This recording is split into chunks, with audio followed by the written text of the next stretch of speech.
तो last class में क्या पढ़े थे? टेरिडोफाइटा कंप्लीट हो गया था। टेरिडोफाइटा के बाद अगला क्या आता है? जिम्नोस्पर्म।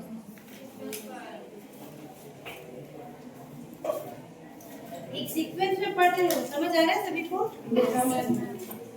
एक सीक्वेंस में पढ़ रहे हैं ना हम। क्या हो रहे हैं? प्रिमिटिव से एडवांस की तरफ जा रहे हैं भाई। तो ये हमारा सेकंड क्लास ग्रुप है जिसको हम बोलेंगे जिम्नोस्पर्म। ठीक, इसके बाद आएगा आपका लास्ट एंजियोस्पर्म, है ना। कल और परसों में खत्म करेंगे, फर्स्ट यूनिट हमारा इस वीक खत्म हो जाएगा। ठीक, तो जिम्नोस्पर्म जो होते हैं इसको हिंदी में हम क्या बोलते हैं? अनावृत बीजी। ठीक है, हिंदी में क्या बोलते हैं? अनावृत बीजी या नग्न बीजी भी कहते हैं। ठीक, ये किसके बाद आ रहे हैं? हमने लास्ट क्लास में टेरिडोफाइटा पढ़ा है। ठीक, टेरिडोफाइटा और एंजियोस्पर्म। टेरिडोफाइटा और एंजियोस्पर्म के बीच में ही हम इसको पढ़ रहे हैं। ठीक, एंजियोस्पर्म को क्या बोलते हैं? आवृत बीजी। और टेरिडोफाइटा को तो टेरिडोफाइटा ही पढ़ते हैं। दोनों के बीच में आने वाला जो ग्रुप है उसको जिम्नोस्पर्म बोलते हैं। तो अगर आप इसके कैरेक्टर देखेंगे, इसके अंदर भी बहुत सारे प्लांट आते हैं।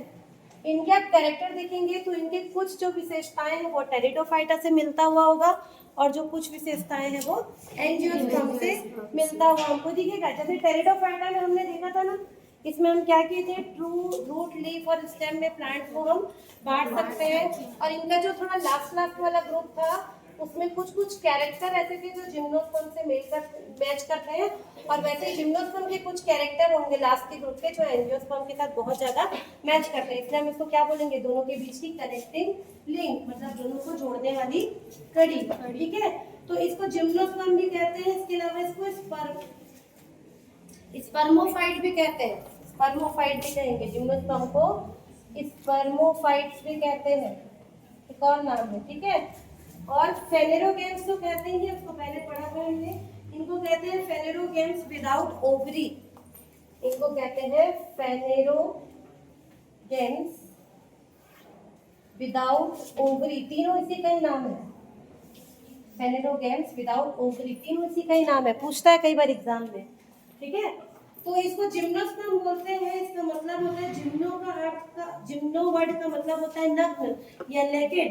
और ठीक है, जिम्नो जो है इसका मतलब ही होता है नेकेड या नग्न। स्पर्मो का मतलब होता है कि इसमें सीड बनेगा, सीड मतलब बीज बनेगा। ठीक है, और फेनेरोग्राम्स हम किसके लिए यूज करते हैं? फेनेरोग्राम्स एक वर्ड है जिसको हम एंजियोस्पर्म और जिम्नोस्पर्म दोनों के लिए यूज करते हैं। फेनेरोग्राम्स मतलब जिसमें फूल लगते हो। लेकिन फेनेरोग्राम्स विदाउट ओवरी, इनके पास ओवरी नहीं मिलेगा, सिर्फ ओव्यूल मिलता है। देखो, जिम्नोस्पर्म और एंजियोस्पर्म दोनों क्या है? बड़े पौधे हैं। अभी तक जो हम टेरिडोफाइटा तक देख रहे थे ये सब हमको छोटे छोटे पौधे नजर आते हैं, बिल्कुल इतने बड़े बड़े से पौधे।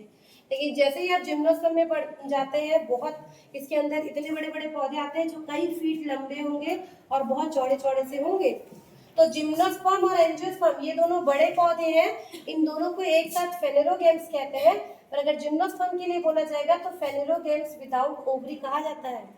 इनको नेकेड प्लांट कहते हैं, नग्न पौधा इसलिए बोलते हैं क्योंकि इनके अंदर जो ओव्यूल मिलता है, ओव्यूल समझते हैं क्या आप लोगों ने? 11th-12th में पौधे के अंदर का इस तरह से एक स्ट्रक्चर आपने पढ़ा होगा। आगे इसको और पढ़ेंगे हम लोग। ऐसे करके एक स्ट्रक्चर पढ़ा होगा, यहाँ पे पेटल्स सेपल्स लगे रहते हैं, पौधे की पंखुड़ी है ना, स्टाइल स्टिग्मा और यहाँ पर ओवरी होती है ना। ओवरी के अंदर ही जो फर्टिलाइजेशन होता है तो यहाँ पर इस तरह से सिनर्जिड सेल, एंटीपोडल सेल और बीच में ऐसा सेल बनता है। ये सब स्ट्रक्चर एंजियोस्पर्म में देखने को मिलता है। इनके अंदर भी लगभग ये सब स्ट्रक्चर नहीं देखने को मिलेगा, लेकिन इनके अंदर ये जो बीच का पोर्शन है जिसको हम ओव्यूल कहेंगे वो हमको देखने को मिलता है। लेकिन उसके ऊपर ऐसे मोटा सा कवरिंग नहीं मिलता है ना। इसका एक पतला सा कोट तो मिलेगा, लेकिन इस ओव्यूल के ऊपर ऐसे मोटी सी कवरिंग नहीं मिलती, इसलिए इनको नेकेड प्लांट या नग्न बीज कहा जाता है। ठीक है, तो जिम्नोस्पर्म और एंजियोस्पर्म में यही अंतर है कि यहाँ पर एंजियोस्पर्म में ओवरी भी मिलेगी और ओव्यूल भी मिलेगा। पूरा ये ऐसे अच्छे से कवर अप रहता है, फूल के अंदर ये ढका हुआ रहता है। लेकिन अगर हम जिम्नोस्पर्म में देखेंगे तो उनका जो ओव्यूल रहता है इसके ऊपर हमको ज्यादा इस तरह से कोई कवरिंग नहीं नजर आती। हालांकि यहाँ पर भी सीड या बीज जो है वो बनेंगे। तो बीज इसमें भी बन रहे हैं, इसमें भी बन रहे हैं, लेकिन ये ज़्यादा एडवांस है, इसके ऊपर बहुत सारी कवरिंग है। ये उससे कम एडवांस है, जिसके अंदर बीज तो मिलेगा लेकिन उसके ऊपर कवरिंग नहीं मिलेगी, इसलिए इनको जिम्नोस्पर्म या क्या कहते हैं अनावृत बीजी या नग्न पौधे या स्पर्मेटोफाइटा या फेनेरोग्राम्स विदाउट ओवरी, ये सब नाम इसीलिए इनको दिया जाता है। ठीक, चलो आगे देखते हैं। ये सबसे ज्यादा प्रिमिटिव है, सीडेड प्लांट में दोनों आते हैं। सीडेड मतलब ऐसे पौधे जिनके अंदर बीज बनेंगे, आपने देखा है ना, अभी आप जितने पौधे यूज करते हैं सब्जियों के लिए या फल के लिए, सब में बीज बनता है, आपने देखे। तो बीज वाले पौधे कौन से होते हैं? जिम्नोस्पर्म होते हैं और एंजियोस्पर्म होते हैं, दो ही होते हैं। तो ये दोनों में ये क्या है? प्रिमिटिव है। जिम्नोस्पर्म क्या है? ज्यादा पुराने हैं, ठीक है। तो ये प्रिमिटिव होते हैं और इसके समूह के जो कुछ लोअर मेंबर हैं उनके जो लक्षण होते हैं वो टेरिडोफाइटा के समान नजर आते हैं। ये टेरिडोफाइटा के जो लक्षण है उससे भी इनका कुछ कुछ लक्षण जो है वो मिलता जुलता होता है, ठीक है। तो इससे हम कह सकते हैं कि उन्हीं से आगे क्या हुए, उत्पन्न हुए हैं। इनकी अब तक लगभग 700 जातियां पाई गई है। जिम्नोस्पर्म की कितनी? 700 जातियां अब तक देखी जा चुकी है। और अगर आप इन सभी पौधों को देखेंगे तो ये क्या होते हैं? सदाबहार होते हैं, ठीक है। आप लोग के लिए एक नोटिस है कि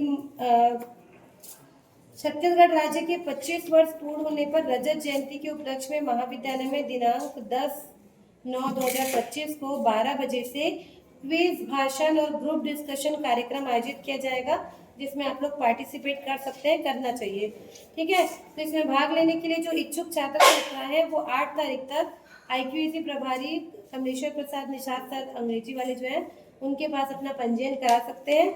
10 तारीख को ये प्रोग्राम होगा 12 बजे सेमिनार हॉल में। क्विज का विषय छत्तीसगढ़ राज्य की स्थापना और इसकी पृष्ठभूमि मतलब इससे संबंधित क्वेश्चन पूछे जाएंगे। भाषण का विषय छत्तीसगढ़ राज्य की जनजाति और उनकी संस्कृति और ग्रुप डिस्कशन का विषय है भारतीय स्वतंत्रता आंदोलन में छत्तीसगढ़ के स्वतंत्रता सेनानियों की भूमिका। तो आप लोगों ने पहले छत्तीसगढ़ के बारे में पढ़ा हुआ होगा, तो आप इसमें पार्टिसिपेट कर सकते हैं, है ना। जो इसमें क्विज और भाषण और इसमें जो फर्स्ट आएगा उनको एनुअल फंक्शन के टाइम पे सर्टिफिकेट और प्राइज मिलता है। साल भर जो भी फंक्शन होंगे उनका सबका सर्टिफिकेट एनुअल फंक्शन जब होगा जनवरी या फरवरी में तब मिलता है, ठीक है। तो ये ग्रुप में भी मैं डाल दूंगी, जो भी इसमें पार्टिसिपेट करना चाहते हैं निशाद सर के पास अपना नाम लिखवा लेंगे।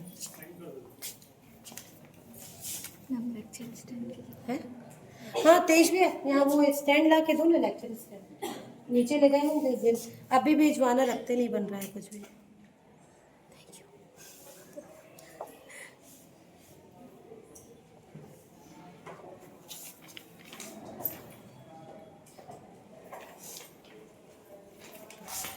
ठीक, तो इनकी लगभग 700 जातियां अभी तक देखी जा चुकी हैं और आप अगर इनको देखेंगे तो ये पौधे आपको कैसे नजर आएंगे? सदाबहार। सदाबहार मतलब क्या होता है? एवरग्रीन, जिनकी पत्तियां हमेशा हरी रहती है। उसके अलावा जीरोफिटिक कंडीशन मतलब मरुदभेदी झाड़ियां और वृक्ष। थोड़े थोड़े से वो कैसे कैरेक्टर दिखाएंगे? मरुदभेदी मतलब कि ऐसे पौधे जिनको पानी की कमी हो जा रहती है वो जिस तरह के नजर आएंगे वैसे टाइप के पौधे दिखते हैं। इनके अंदर जो पौधे आते हैं बहुत लंबे लंबे, जितने भी आपको एकदम मोटे मोटे से पेड़ दिखाई देते हैं, है ना। जैसे आपने गार्डन वगैरह में साइकस और पाइनस देखा होगा, एक इस तरह का पौधा देखा है क्या? इसको साइकस कहते हैं, ऐसा करके रहता है और इसके सिर पे ऐसे क्राउन टाइप का बहुत सारी पत्तियां रहेंगी ऐसे। जनरली गार्डन्स वगैरह में इसको लगाते हैं, शोभा बढ़ाता है ये। और अगर आप इसके स्टेम को देखोगे तो इस तरह से ऐसे से थोड़ा थोड़ा ब्राउन ब्राउन सा आपको बना हुआ दिखेगा। स्कार कहते हैं इसको। जैसे आपने पपीते का पेड़ देखा है किसी ने? है ना, पपीते का पेड़ छोटा रहता है तो उसके तने रहते हैं, जैसे जैसे वो बढ़ते जाता है तो जो नीचे वाला तना है वो क्या होता है? गिरते जाता है, तो उसके उस पर इस तरह से स्कार या निशान दिखाई देता है ना, है ना। तो पपीता तो एंजियोस्पर्म है, उसको ही जाना है, वैसे टाइप का ये दिखाई देता है ना। मैं इसका पेड़ भेजूंगी, आप देखिएगा। ऊपर ऐसे बहुत सारी सुंदर सी पत्तियां, क्राउन मतलब जैसे कि क्राउन को क्या बोलते हैं हिंदी में? ताज। ताज टाइप की ऐसे पत्तियां लगी रहती है और ये जो होता है एकदम ज्यादा लंबा नहीं होगा, ये साइकस है, ठीक है। इसके अलावा इसी के अंदर आता है पाइनस का पेड़ जो बहुत लंबा होता है, जैसे कि आपने खजूर या ताड़ का देखा होगा, देखा है? बहुत लंबे लंबे ऐसे पेड़ और ऊपर ऐसे बहुत प्रोफ्यूजली ब्रांचिंग, मतलब कहीं ना कहीं जैसे पूरी ब्रांचिंग निकली रहती है, शाखाएं निकली रहती है। तो इस तरह के जो थोड़े मोटे लंबे इस तरह के जो पौधे जो सदाबहार होते हैं थोड़ा थोड़ा जीरोफिटिक कंडीशन शो करते हैं। जीरोफिटिक कंडीशन का मतलब ये होता है ऐसे पौधे जो अपना पानी बचाने के लिए अपने अंदर कुछ चेंजेस करते हैं। जैसे आपने नागफनी का पौधा देखा है ना, उसमें क्या होता है पानी को बचाने के लिए उनकी पत्तियां कांटों के रूप में हो जाती है। क्यों ऐसा होता होगा? कांटों के रूप में करने से क्या फायदा मिलेगा पौधों को? क्या फायदा मिलेगा? वाष्पोत्सर्जन की दर को उससे कम कर सकते हैं। भाई जितना बड़ा ऐसे पत्ती खुला रहेगा उसके ऊपर नीचे बहुत सारे स्टोमेटा है, छिद्र है, जितने अच्छे से ऐसे खुला रहेगा सनलाइट पड़ेगा उतना ज्यादा वहां से क्या होगा वाष्पोत्सर्जन होता है, वो पत्तियां पूरे पानी जो उसकी होती है लॉस हो जाती है। अब ऐसा कोई पौधा है जिसको नीचे से ठीक से पानी नहीं मिल रहा है और अपनी पत्ती ऐसे खोल के बैठे रहेगा तो उसका पूरा पानी तो उड़ जाएगा, वो मर जाएगा। इसलिए क्या होता है कुछ पेड़ पौधे होते हैं जो जीरोफिटिक कंडीशन शो करते हैं, मतलब या तो अपनी पत्ती को ऐसे सिकोड़ लेंगे या पत्तियों की जगह पे ऐसे कांटे टाइप की पत्तियां हो जाएंगी, बहुत सारे वो चेंजेस करते हैं, ठीक है, उसको जीरोफिटिक कंडीशन कहते हैं। तो इस तरह के जो इनके अंदर जिम्नोस्पर्म के अंदर भी जो पौधे आते हैं वो थोड़ा सा हमको उस टाइप का कैरेक्टर शो करते हैं कि हमको पानी बचाना है, क्योंकि जनरली बहुत लंबे लंबे पेड़ होते हैं, कई फीट के पेड़ होते हैं और ऊपर तक भी पानी पहुंचाना है, इनको उतना पानी मिल नहीं रहा है, तो उस तरह का कैरेक्टर ये क्या करते हैं शो करते हैं, ठीक है। एक प्लांट है जिसका नाम है सिकोआ, उसकी ऊंचाई 300 से 400 फीट तक लंबी होती है, सोचो कितना लंबा पेड़, ठीक है, और उसका व्यास लगभग 20 से 30 फीट का, मतलब उसकी चौड़ाई 20 से 30 फीट की। इतने मोटे मोटे और लंबे लंबे पेड़ किसमें आते हैं? जिम्नोस्पर्म के। अब देखो अभी के समय में जो अभी कंडीशन चल रही है वातावरण के हिसाब से, अभी के समय में जिम्नोस्पर्म वाले पेड़ पौधे ज्यादा नजर नहीं आएंगे, ये अब धीरे धीरे एक्सटिंक्ट हो रहे हैं। ये ज्यादातर किस समय में नजर आते थे? जब डायनासोर वाला टाइम था, जुरासिक वाला जो पीरियड था ना, जियोलॉजिकल टाइम स्केल में पढ़ते हैं, 3rd सेमेस्टर में आप लोग बॉटनी में इसको पूरा डिटेल में पढ़ोगे, तो उस समय पे जिम्नोस्पर्म वाले पेड़ पौधे बहुत ज्यादा हुआ करते थे, क्योंकि उस समय जो जनरली जो जानवर होते थे वो भी बड़े बड़े होते थे। डायनासोर याद करो कितना बड़ा बड़ा होता है, तो एकदम छोटा पौधा दोगे तो वो खा पाएगा क्या? उसको अपने के लिए ऐसे लंबा लंबा चाहिए रहता था। तो जनरली उस टाइम पर ये पौधा ये पेड़ बहुत ज्यादा डोमिनेट करता था। डोमिनेट समझते हैं भाई? डोमिनेट को हिंदी में क्या बोलेंगे? कोई डोमिनेट है बोलते हैं जो अपने आप को ज्यादा ऊपर रख के कराते हैं। डोमिनेंट और रेसेसिव दो वर्ड होता है। डोमिनेट मतलब जो ऊपर ऊपर मतलब ज्यादा अपने चलाता हो, रेसेसिव मतलब जो थोड़ा दब के रहता हो, जेनेटिक्स में सब पढ़ते हैं। तो उस समय ये पौधे बहुत डोमिनेंट थे। अभी के समय में एंजियोस्पर्म ज्यादा दिखते हैं। अभी के समय में आप अपने चारों ओर देखोगे तो आपको छोटे छोटे फूल वाले पौधे ज्यादा नजर आएंगे एकदम बड़े बड़े पेड़ की अपेक्षा। तो ये जो जिम्नोस्पर्म है वो उस समय पे मिलते थे, क्या बोलते हैं उनको? कार्बोनिफेरस पीरियड में, है ना। इसको बाद में जब जियोलॉजिकल टाइम पीरियड पढ़ेंगे तो देखेंगे 300 मिलियन वर्ष पूर्व पैलियोजोइक ईरा, पैलियोजोइक महाकल्प के समय पर जिम्नोस्पर्म वाले पौधे जो है वो बहुत मिलते थे। अभी नहीं मिलते हैं ऐसा नहीं है, अभी भी मिलते हैं, पर उस समय के कंपैरिजन में अभी क्या होते हैं, थोड़े कम मिलते हैं, ठीक है। तो इनका जो जन्म है वो पैलियोजोइक ईरा या महाकल्प में हुआ। फॉसिल्स रिकॉर्ड जीवाश्म के अभिलेखों में से हमको ज्ञात होता है कि ये उस समय पृथ्वी की वनस्पति का प्रमुख भाग थे, ठीक है। उस समय को कार्बोनिफेरस अर्थात फर्न का युग, एज ऑफ फर्न कहा जाता था, ठीक है। तो उस समय ये बहुत ज्यादा पाए जाते थे, अब उस समय के कंपैरिजन में कम पाए जाते हैं। तो इतनी चीजें पहले इसके लिए जाने। चलो नेक्स्ट पॉइंट देखते हैं, ये कहाँ पर मिलेंगे? तो ये सब जगह मिलते हैं, समशीतोष्ण एरिया से लेके उष्ण कटिबंधीय और यहाँ तक आर्कटिक भागों में भी मिलेंगे।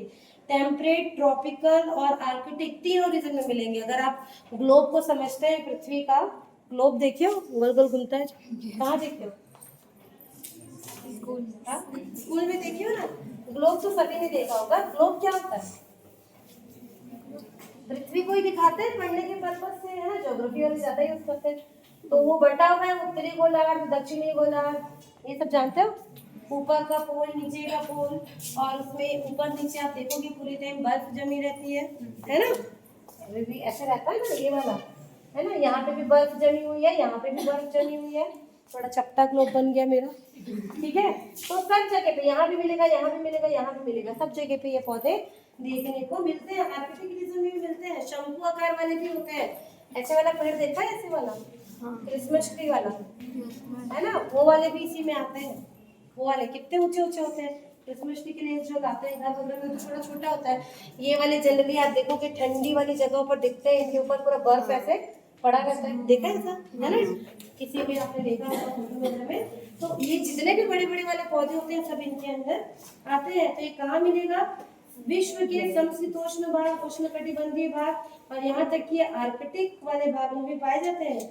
दोनों गोलार्ध में पाए जाएंगे, मतलब इधर भी मिलेगा और इधर भी मिलेगा, सब जगह ये पौधा, ये पेड़ आपको देखने को मिलेगा, ठीक है। और ज्यादा ये समशीतोष्ण वातावरण में जीवित होते हैं, ठीक, शुष्क स्थितियों में पाए जाते हैं, ना, इतना इसके लिए लिखना है।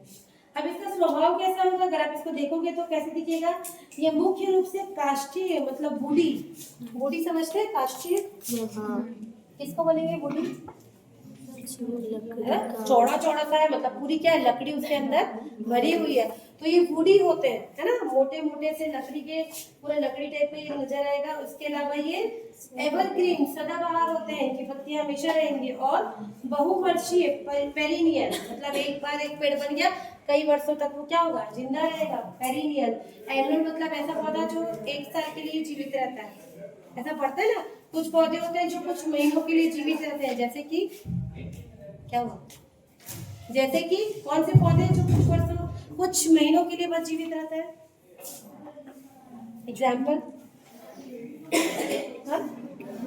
धान, गेहूं, अरे सब देखियो ना भाई, कितने दिन, मुश्किल से 3 महीने 4 महीने, फिर उसको क्या करते हैं, खत्म हो जाता है। अगर आप नहीं भी हटाओगे तो भी वो खत्म हो जाएगा।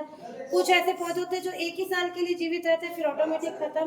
कुछ पौधे 2 साल के लिए रहते हैं और कुछ पौधे बहुवर्षीय, एक बार लग गया सालों साल नजर आएगा। बड़े बड़े पेड़ देखियो ना, आम का देखियो कि नहीं, कई साल तक रहता है ना, कि हर साल मर जाता है पेड़ नहीं। तो ऐसे जो पेड़ होते हैं उनको बहुवर्षीय कहते हैं, ठीक है। तो इनके अंदर जो जनरली प्लांट आते हैं वो सब कैसे होते हैं, बहुवर्षीय होते हैं।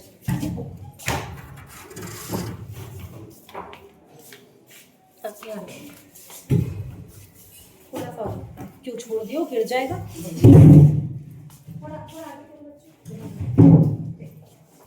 Thank you.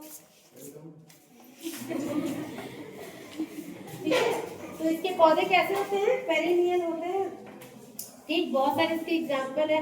कुछ पौधे होते हैं, जैसे कि एक पौधे का नाम है जिसका नाम है नीतम उला। देखो पौधे का नाम है, कितना सुंदर नाम है, बोलो, नीतम उला, ठीक है। नीतम की स्पेलिंग जी से शुरू होती है, जेनिटम नहीं बोलना, ठीक है। और एक पौधा जिसका नाम है एफेट्रा, ठीक है। ये क्लाइंबर्स मतलब आरोही, क्लाइंबर समझते हो, किसको बोलते हैं क्लाइंबर, ऐसा पौधा जो किसी और दूसरे पौधे के ऊपर ऐसे ऐसे चढ़ता है, जैसे कि अमरबेल, और बस अमरबेल बस चढ़ता है क्या, और मनी वगैरह का देखियो, हाँ मनी प्लांट जैसे, हाँ फैमिली के पौधे, तो ऐसे पौधे। बात नहीं, अभी तक हम क्या देख रहे थे, इसके अंदर जो पौधे आ रहे हैं मैंने बताया अच्छे चौड़े से मोटे मोटे से लकड़ी वाले होते हैं, लेकिन देखो इन्हीं का वेरिएशन है कि कुछ पौधे ऐसे नार वाले भी होते हैं जो दूसरे पौधे या कुछ उनको ऐसे वो देंगे, सपोर्ट देंगे, तो उनके ऊपर भी चढ़ते हैं, जैसे कि एफिड्रा का पौधा, ठीक है। तो वो भी क्या है, जिम्नोस्पर्म ही है, वेरिएशन देखने को मिलेगा भाई, ठीक। ये जीरोफिटिक एडेप्टेशन शो करते हैं, मतलब ये क्या होता है, मरुद्भिदी अनुकूलन को शो करते हैं, जैसे मैंने भी बताया। और इन साइकस के अतिरिक्त सभी में जो तना होता है वो कैसा होता है, शाखित होता है। इनके अंदर बहुत ब्रांचिंग मिलेंगे, सिर्फ साइकस को छोड़ के। साइकस जो अभी मैंने बनाया था ना, ऐसे लंबा सा, और जिसके क्राउन में क्या था, पत्ती था, उसको छोड़ के इसके अंदर जितने पौधे आते हैं सबके ऊपर बहुत सारे ब्रांचेस नजर आएंगे, ठीक है। चलिए अब इनकी पत्तियों के बारे में बात करते हैं, इनकी पत्ती कैसे होती है। तो 2 प्रकार की पत्ती इनके अंदर देखने को मिलती है, ठीक है। 2 प्रकार की पत्ती देखने को मिलती है। एक को कहते हैं ग्रीन फोलिएज पत्ती, ग्रीन फोलिएज टाइप की लीफ, ठीक। ये कैसी पत्ती होगी, ग्रीन, हरी, और इसको बोलते हैं पंडिल। जो अभी हमने एक साइकस का पौधा बनाया था, ये साइकस का पौधा है। यहाँ पर जो ऊपर इसका जो हमने क्राउन बनाया, ये जो ऐसे पत्ती है पूरी, ये बहुत सुंदर ग्रीन कलर की पत्ती रहती है, और फोलिएज मतलब बड़ी बड़ी पत्तियां होती है, ठीक। तो एक तो इस तरह की पत्ती देखने को मिलेगी, दूसरे इनके अंदर छोटी छोटी और नुकीली पत्ती देखने को मिलेगी, जो इनके स्टेम में ऐसे हमको देखने को मिलती है, जो कैसी रहेगी, ब्राउन कलर की होती है। ठीक है, ब्राउन कलर की होती है। तो ऐसा नहीं कि सब में दोनों देखने को मिलेगा, किसी में हो सकता है यही वाला मिले, ग्रीन वाला मिले, ग्रीन बड़ी बड़ी पत्ती मिले, किसी में हो सकता है छोटी छोटी ब्राउन स्टोमेटा वाली पत्ती देखने को मिले, स्टोमेटा बोलते हो, क्या बोलते हैं उसको, नुकीलेदार वाला, और किसी किसी में हो सकता है ये दोनों तरह की पत्तियां देखने को मिले। तो जिम्नोस्पर्म के अंदर दो टाइप की या सिंगल टाइप की दोनों पत्तियां देखने को मिलेगी। ठीक है, एक ही प्रकार की या दो प्रकार की द्विरूपी, इसको डाइमॉर्फिक कहते हैं, मिलेगी। पहली होती है हरी पर्णिल ग्रीन फॉलिएज पत्तियां, जो सरल और संयुक्त दोनों हो सकती है। ठीक है, और दूसरी होती है जिनको कहते हैं सल्की पत्तियां, मतलब स्केल लीव, जो कांटेनुमा संरचना की होगी। ठीक है, अलग अलग इनका साइज मिलेगा, अलग अलग जातियों में। ठीक है, और इनमें संकन स्टोमेटा पाए जाते हैं। संकन स्टोमेटा का क्या मतलब है, घसा हुआ। जैसे आप अगर एक नॉर्मल पत्ती की बात करोगे, इस तरह से हम उसका बनाते हैं, अगर ये अपर एपिडर्मिस है पत्ती का और ये लोअर एपिडर्मिस है, तो जनरली हमको क्या होता है, अगर इसका स्ट्रक्चर देखते हैं तो हमको यहीं पर ही ऐसे करके स्टोमेटा देखने को मिलता है ना, स्टोमेटा ऐसे बनाते हैं ना, ऐसा। ठीक है, ये जो स्टोमेटा होता है, रंध्र या छिद्र बोलेंगे, यहीं से जो पौधे होते हैं वो गैसियस एक्सचेंज, मतलब कार्बन डाइऑक्साइड अंदर लेना, ऑक्सीजन बाहर करना, वाटर निकालना, सब इसी से करते हैं। तो ये अगर नीचे सरफेस या ऊपर सरफेस में एकदम बाहर रहेगा तो उससे ज्यादा होता है। जिम्नोस्पर्म में ये अंदर की तरफ, जैसे इस तरफ नहीं होके ऐसे अंदर की तरफ ऐसे घुसा हुआ स्ट्रक्चर में देखने को मिलेगा, तो इसको क्या कहते हैं, संकन स्टोमेटा। ऐसा होने का रीजन ही यही है कि इनसे ज्यादा पानी का लॉस ना हो। ठीक है, क्योंकि इनका कैरेक्टर है जीरोफिटिक। ठीक है, तो इस तरह से इनमें मिलता है। ठीक, अब इनकी एनाटॉमी अगर देखते हैं, अंदर का स्ट्रक्चर अगर इन पेड़ का हम काट के देखेंगे तो हमको कैसे दिखेगा, तो इनका जो तना होता है वो वेस्कुलर सिलेंडर होता है। वेस्कुलर वर्ड क्या के लिए यूज करते हैं, संवहनी। संवहनी, मतलब याद करो टेरिडोफाइटा में भी हमको क्या देखने को मिल गए थे, जाइलम और फ्लोएम, है ना भाई। टेरिडोफाइटा में मिला था, उसके पहले तक जाइलम और फ्लोएम का नामो निशान नहीं था। टेरिडोफाइटा अभी मैंने यहाँ लिखा था, उसमें जाइलम और फ्लोएम मिला।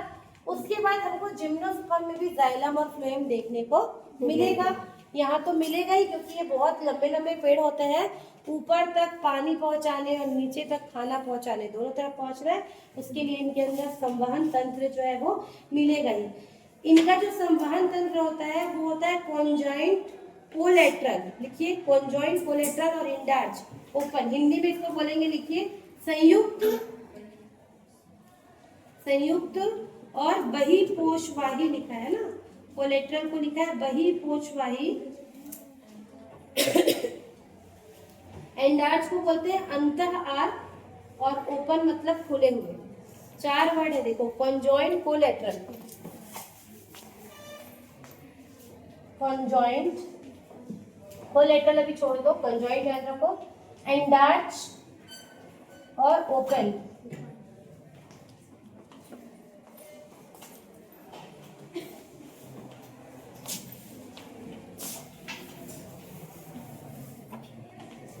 कॉन्जॉइंट का मतलब होगा कि इनके पास जो जाइलम और फ्लोएम है, दोनों आपस में कैसे रहेंगे, जुड़े हुए रहेंगे। अगर आप इसके देखिए, ये मान लीजिए एक पेड़ का हमने ये सेक्शन काटा, पेड़ ऐसे खड़ा है, हमने उसको ऐसे काट दिया, ठीक है, और ऊपर से झांक के उसको देख रहे हो, ऐसा नजर आएगा।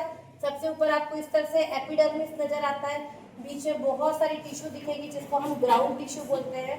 फिर इसके अंदर यहाँ पर एंडोडर्मिस मिलेगा, और बीचों बीच हमको मिलता है क्या, वेस्कुलर बंडल या संवहन तंत्र। उसके अंदर जो आपको जाइलम फ्लोएम नजर आएगा वो इस तरह का नजर आता है, देखो इस तरह का रहता है जाइलम और फ्लोएम।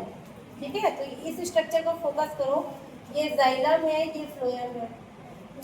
जब ये एक साथ जुड़े हुए रहते हैं तो इसको कॉन्जॉइंट कहते हैं।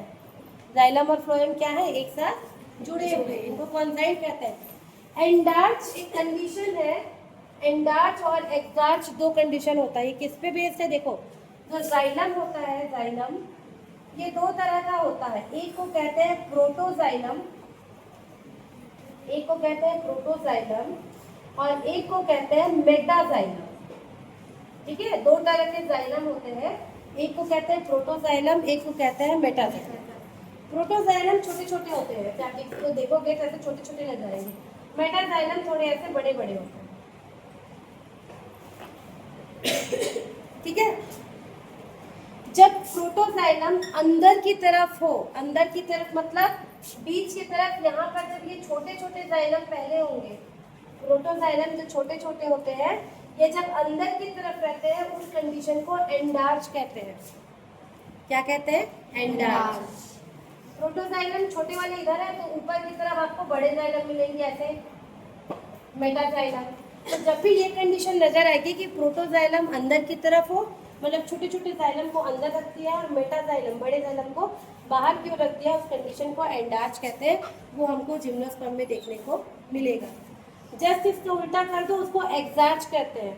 मतलब अगर आपको छोटा छोटा प्रोटोजाइलम इधर बाहर की तरफ और मेटाजाइलम अगर अंदर की तरफ देखने को मिले तो उसको एक्सार्च कहेंगे।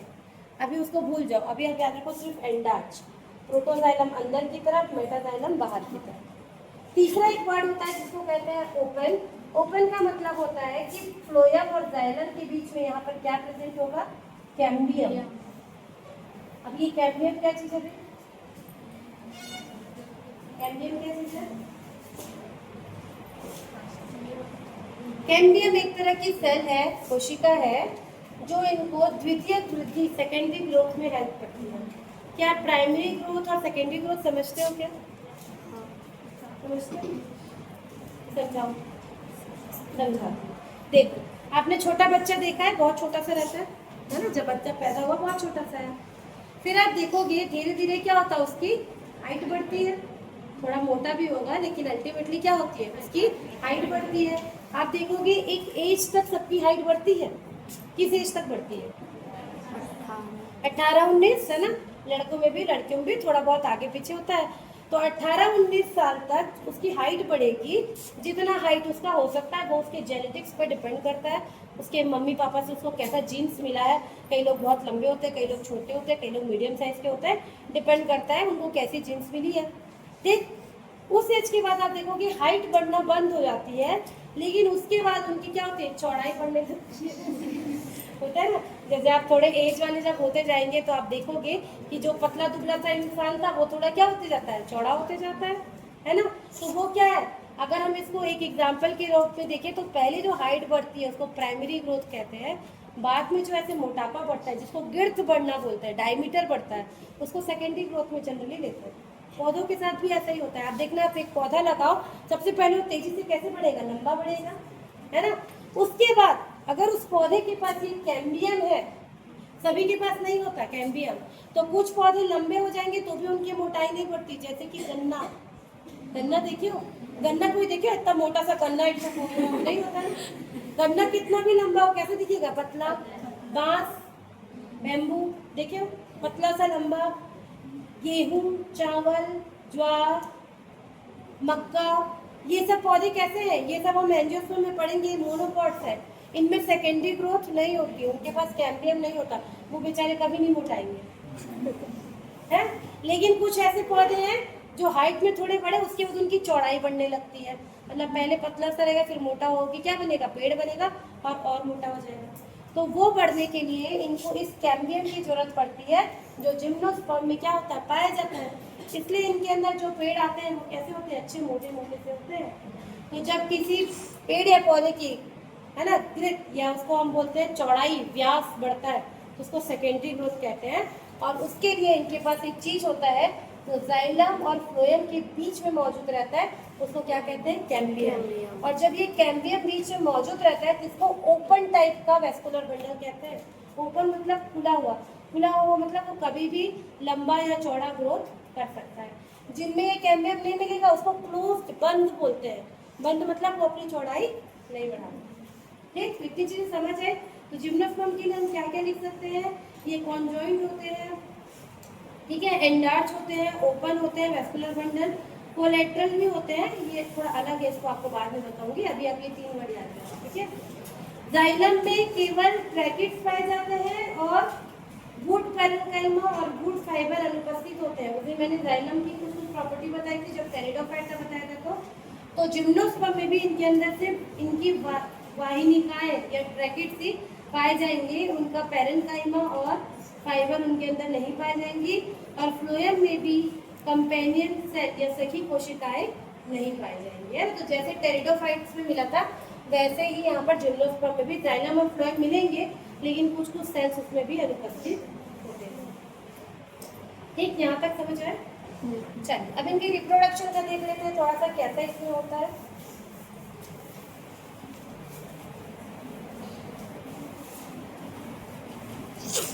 ठीक है, तो इनमें रिप्रोडक्शन आप देखोगे,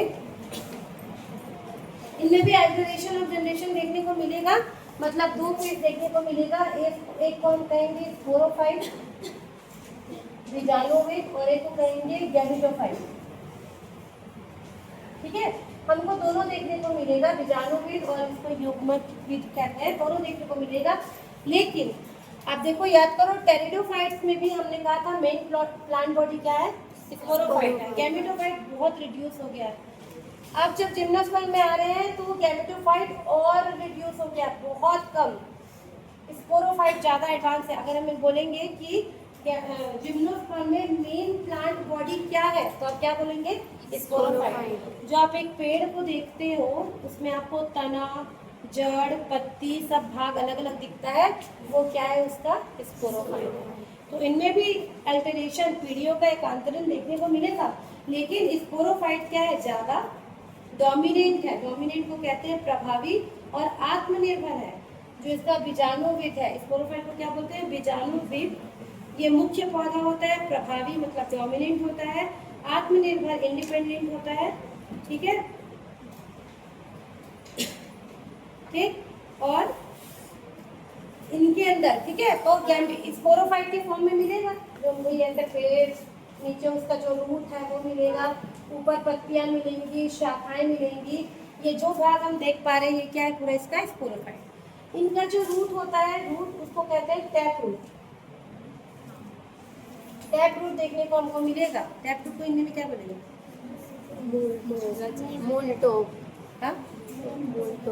अच्छा देखते हैं अभी। याद रखो टैप रूट, दो तरह की रूट्स होती है, एक को कहते हैं टैप रूट, एक को एडवेंटिशियस। तो याद करो टेरिडोफाइटा में हमने पढ़ा था कि टैप रूट खत्म हो जाता है और आजू बाजू वाली जो रूट्स होती है वो जिंदा रहती है ना, ये बहुत कम समय के लिए होता है। इनमें टैप रूट होता है, ठीक है, इनमें तना होगा, पत्तियां होंगी, शाखाएं होंगी, सब होंगी। इस भाग को हम क्या कहते हैं, स्पोरोफाइट कहते हैं। ठीक, फिर देखिए इनमें जो सेक्सुअल ऑर्गन है, इनमें भी दो तरह से रिप्रोडक्शन होगा। एक को कहेंगे वेजिटेटिव और एक को कहेंगे सेक्सुअल। ठीक है, दो तरह से रिप्रोडक्शन, वर्धी और लैंगिक प्रजनन देखने को मिलेगा। यहाँ पर भी वर्धी प्रजनन बहुत कम होता है, किसी किसी स्पीशीज में ट्यूबर के फॉर्म में देखने को मिलेगा। ट्यूबर मतलब कहीं पर ऐसे छोटा सा ट्यूब निकल जाएगा, कंद निकल जाएगा, जिसके अंदर बहुत सारा फूड स्टोर हो जाएगा और बाद में अलग होकर नया पौधा बनाएगा। लेकिन ये बहुत कम देखने को मिलता है, मतलब ज़्यादातर ये कैसा करते हैं, सेक्सुअल रिप्रोडक्शन ही करते हैं। ठीक है, और सेक्सुअल रिप्रोडक्शन के लिए इनके पास कोन के रूप में संरचना होती है, जिसको हम मेल कोन और फीमेल कोन कहते हैं।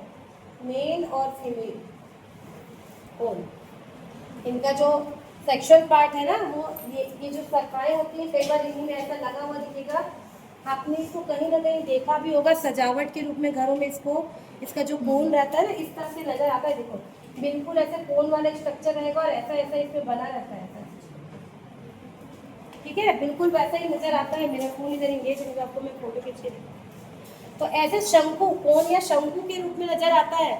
मेल कोन भी ऐसा दिखेगा, फीमेल कोन भी ऐसा ही दिखेगा।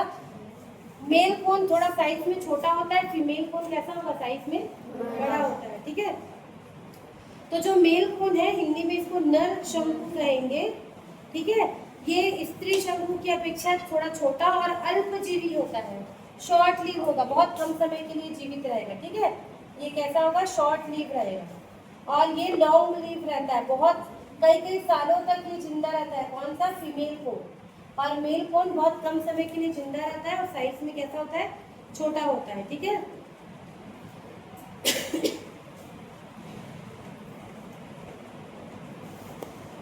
ठीक, इसका बहुत डिटेल हिस्ट्री जाते। ठीक, फीमेल कोन जो कि लॉन्ग लिव होता है, लंबे समय तक जीवित रहता है। इसमें ओव्यूल या बीजांड जो होता है वो नेकेड होता है। इनके अंदर, कोन के अंदर हमको क्या मिलेगा? ओव्यूल मिलेगा। ओव्यूल को हिंदी में बीजांड कहते हैं, ठीक है। तो ये नेकेड होता है, जिस कारण इनके बीज खुले हुए होते हैं, अर्थात ये क्लोज्ड ओवरी में नहीं पाए जाते, इसीलिए इनको जिम्नोस्पर्म कहते हैं, ठीक है। और ये मेगा स्पोरोफिल में मिलते हैं, गुरु बीजाणु खंड। देखो ये जहां पर मिलेगा इसको कहेंगे माइक्रोस्पोरोफिल। माइक्रोस्पोरोफिल में ये मिलेगा, मतलब ऐसे छोटे ऐसे पत्तियां जिनके अंदर मेल कोन मिलेगी उसको माइक्रोस्पोरोफिल कहेंगे, ठीक है। और ऐसी पत्तियां जिनके पास फीमेल कोन मिलेगा उसको मेगा स्पोरोफिल कहते हैं। दो टाइप के, दो अलग अलग जगह पे मिलते हैं ये। मोनोशियस होता है, एक कोन के अंदर मेल ही मिलेगा और एक कोन के अंदर फीमेल ही मिलेगा।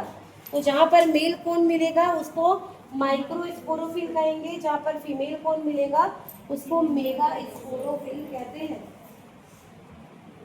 ठीक है।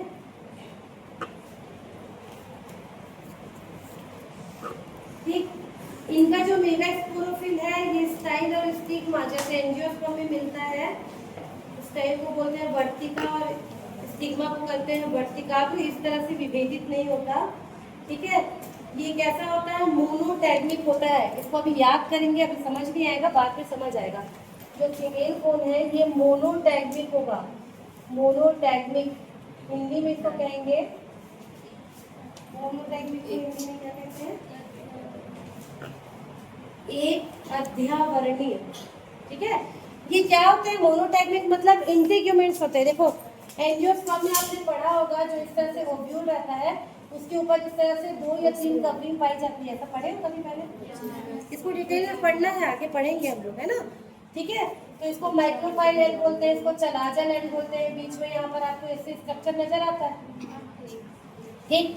तो जैसे एंजियोस्पर्म प्लांट में ये 2 से 3 इंट्यूक्यूमेंट मिलते हैं, वैसा जिम्नोस्पर्म में सिर्फ एक मिलता है, इसलिए इसको मोनो मतलब एक टैग्मिक बोलते हैं। इनके पास, इनके ऊपर मतलब ये जो ओव्यूल है इसके ऊपर एक ही ऐसे इंट्यूक्यूमेंट देखने को मिलता है, इसलिए इसको मोनोटैग्मिक कहते हैं। इसको याद रखेंगे, है ना, मोनोटैग्मिक कहते हैं। हिंदी में इसको एक अध्यावरणीय कहते हैं, ठीक। और इनका जो ओवरी होता है, बीजांड होता है, वो ऑर्थोट्रोपस होता है, मतलब रीजू बोलते हैं इसको, ऑर्थोट्रोपस। एक और वर्ड यहाँ पर है, इसको ऑर्थोट्रोपस कहते हैं, रीजू कहेंगे हिंदी में। मतलब इनका माइक्रोपाइल एंड और चलाजल एंड एक ही लाइन में ऐसा रहता है। इसके 6-7 टाइप है। इसका आप स्ट्रक्चर देखोगे ना तो कहीं में इस तरह का स्ट्रक्चर देखने को मिलेगा, एंजियोस्पर्म में ये सब देखने को मिलेगा, कहीं में ये ऐसे ऐसे स्ट्रक्चर आपको देखने को मिलेगा। तो इसके 6-7 टाइप होते हैं अलग अलग इसके स्थिति के। पर जिम्नोस्पर्म में आपको यही वाला स्थिति देखने को मिलेगा, इसको ऑर्थोट्रोपस ओवरी कहते हैं, ठीक है। हिंदी में इसको रीजू कहते हैं, रीजू, ठीक। तो इस तरह का ये देखने को मिलेगा, बीजांड रीजू टाइप का होगा और एक अध्यावरणीय मतलब मोनोटैग्मिक होता है, ठीक। इसके अलावा इसके अंदर देखो, इसके अंदर यहाँ पर एक चैम्बर पाया जाएगा जिसको पॉलन चैम्बर कहते हैं, pollen chamber. Pollen chamber gymnosperm की खासियत है कि इनके अंदर पॉलन चैम्बर पाया जाता है। थोड़ा सा नया नया चीज है तो समझने में दिक्कत होगी, लेकिन पढ़ते जाओगे तो समझ आ जाएगा। देखो अगर हम एक नॉर्मल फ्लावर को देखें, एंजियोस्पर्मिक फ्लावर को, तो आप देखते हैं इस तरह से इसमें एक स्ट्रक्चर बना रहता है, ठीक है। इसको स्टाइल कहते हैं, इसको स्टिग्मा। जब परागकण उड़ के आता है या किसी कीट या तितली वगैरह के द्वारा आता है तो यहाँ पर लाके गिराते हैं परागकण को, ठीक है। परागकण वहाँ पर रहता है और यहाँ पर से ऐसे नीचे ग्रो करता है धीरे धीरे, और यहाँ पर से आके फिर ये जो अंदर में ओवरी है उसको क्या करता है? फर्टिलाइज करता है। अब जो जिम्नोस्पर्म है उसके पास ये वाला सब स्ट्रक्चर नहीं है, इसलिए तो उसको नग्न कह रहे हैं ना, नेकेड इसीलिए कह रहे हैं। ये सब स्ट्रक्चर नहीं है, उसके पास सिर्फ ये स्ट्रक्चर है। तो ये परागकण डायरेक्ट यहाँ पर आता है और इस परागकण को डेवलप होने के लिए, पॉलन को डेवलप होने के लिए उनके अंदर इस तरह से एक चैम्बर पाया जाता है जिसको पॉलन चैम्बर कहते हैं, क्योंकि उनके पास इस तरह का कोई स्ट्रक्चर नहीं है, ठीक है। तो थोड़ा सा एंजियोस्पर्म में पढ़ेंगे तो थोड़ा और समझ आएगा, अभी के लिए आप याद रखते जाइए कि दोनों में क्या अंतर है। तो इनके अंदर आपको एक ही इंटीग्यूमेंट मिलेगा, इसका ये जो वाला भाग इसको न्यूसिडस कहते हैं, उसके अंदर इसमें पॉलन चैम्बर मिलता है जहाँ पर परागकण को कुछ देर के लिए रखा जाता है ताकि वो वहाँ पे क्या हो सके, मैच्योर हो सके, जो एंजियोस्पर्म में यहाँ पर रखा जाता था। तो अब ये सब स्ट्रक्चर तो जिम्नोस्पर्म के पास नहीं है, इसलिए डायरेक्ट यहाँ पर इनको क्या किया जाता है, ला के रखा जाता है। ठीक,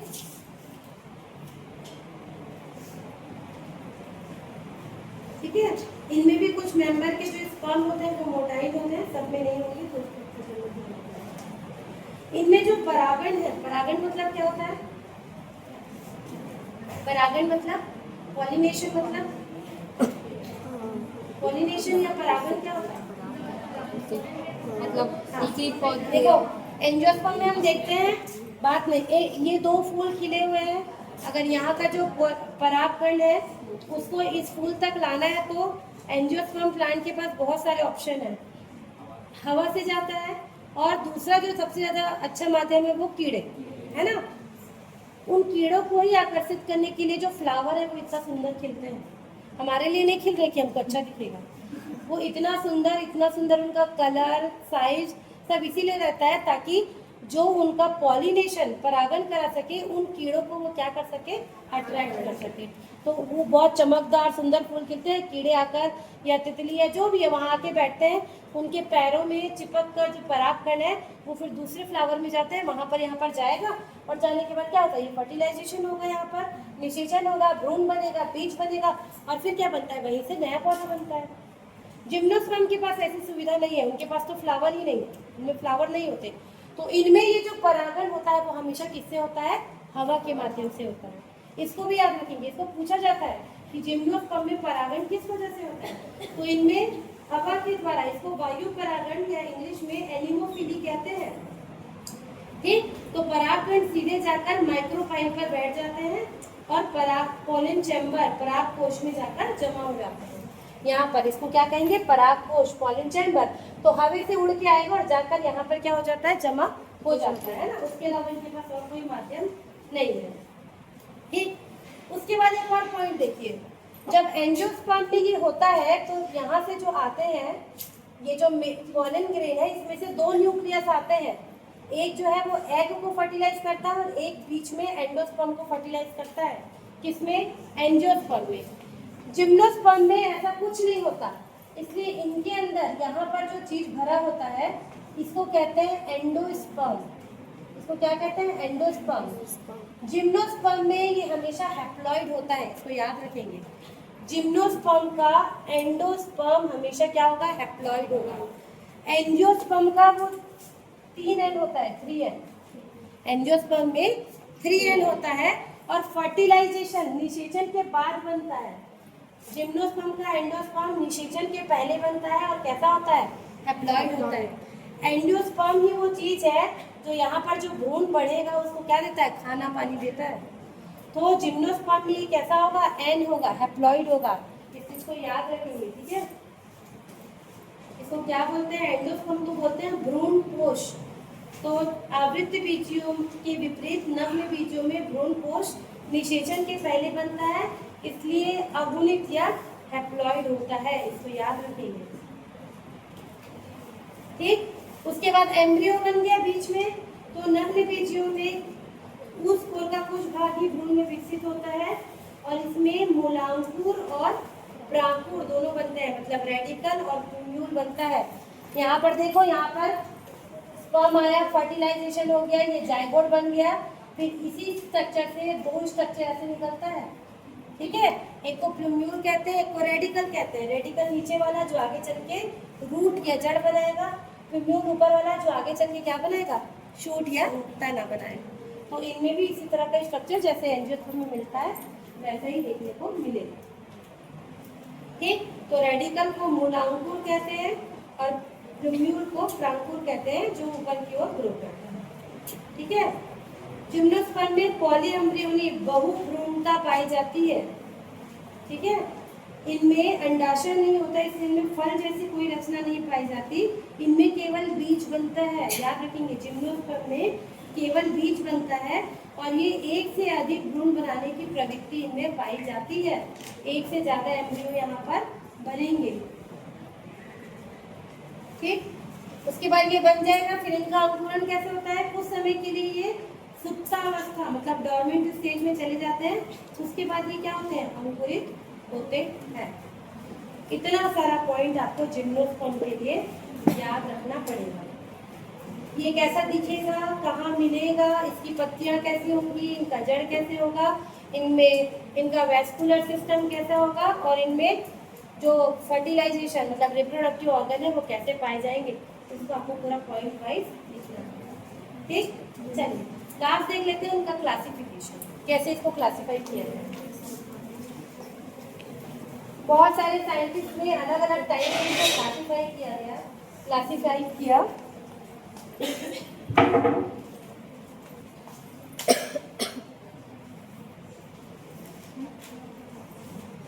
देखो, जब इसका क्लासिफिकेशन हुआ तो बहुत सारे साइंटिस्ट लोग इसको एंजियोस्पर्म के साथ ही रखते थे।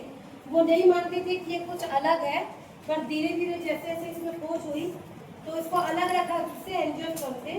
तो एक साइंटिस्ट है जिनका नाम है पंत, उन्होंने 1957 में इसको 3 डिवीजन 9 क्लास और 17 ऑर्डर में बांटा। तो इसको कितने 3 डिवीजन में बांटा गया है, पूरे के पूरे जिम्नोस्पर्म को 3 डिवीजन में बांटा गया है। ठीक है, 3 डिवीजन में बांटा गया है। नाम देख लेते हैं, आपको उतना याद रखना है। कौन कौन से 3 डिवीजन है? पहले को कहते हैं साइकेडोफाइटा। साइकेडोफाइटा, इसको लिख लो, बुक में नहीं दिया है। साइकेडोफाइटा पहला डिवीजन है, साइकेडोफाइटा। दूसरा डिवीजन है क्लेमाइडोस्पर्मोफाइटा। क्लेमाइडोस्पर्मोफाइटा,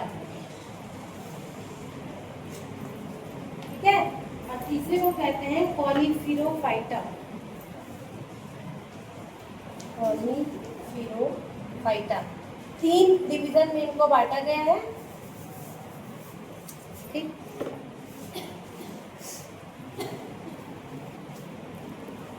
ठीक है। तो पहला वाला जो है साइकेडोफाइटा, उसके अंदर जो पेड़ आएंगे वो लार्ज लीफ वाले होते हैं, अनब्रांच पौधे इसके अंदर आते हैं जिनमें ब्रांचिंग नहीं मिलेगी, है ना। तो अनब्रांच्ड, जैसे आपको साइकस को देखने को मिलेगा जिसमें शाखाएं नहीं मिलेंगी, और बड़ी लीफ है ना, लार्ज लीफ इनके अंदर देखने को मिलती है, बड़े बड़े पत्तियां इनके अंदर आपको देखने को मिलेंगी। इसका एग्जाम्पल है साइकस। साइकस का पौधा गूगल करके देखना, साइकस करके, तो आपको जो पौधा नजर आएगा वो इसके अंदर आता है। इनके अंदर इसमें 4 क्लास और पाई जाती है, 4 क्लास। उसका नाम नहीं देखेंगे, बस याद रखेंगे इसके अंदर 4 क्लास पाई जाती है। क्लेमाइडोस्पर्मेटोफाइटा में ऐसे पौधे आएंगे जो एंजियोस्पर्म की तरह नजर आएंगे, किसके जैसे दिखेंगे, थोड़े थोड़े एंजियोस्पर्म की तरह, सिमिलर टू एंजियोस्पर्म। एंजियोस्पर्म पौधों की तरह ये नजर आएंगे, ठीक है। इसका एग्जाम्पल है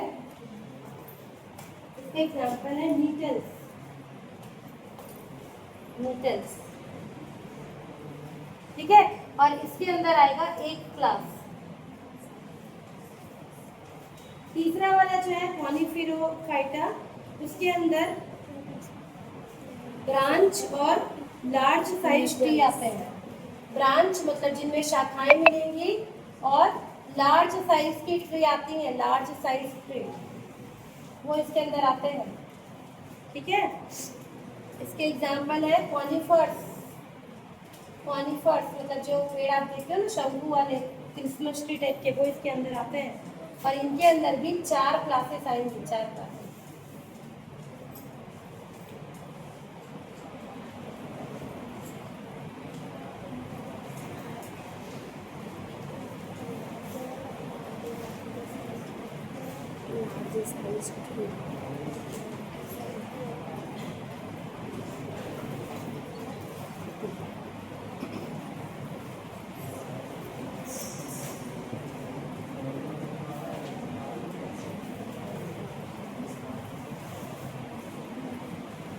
देख लिया।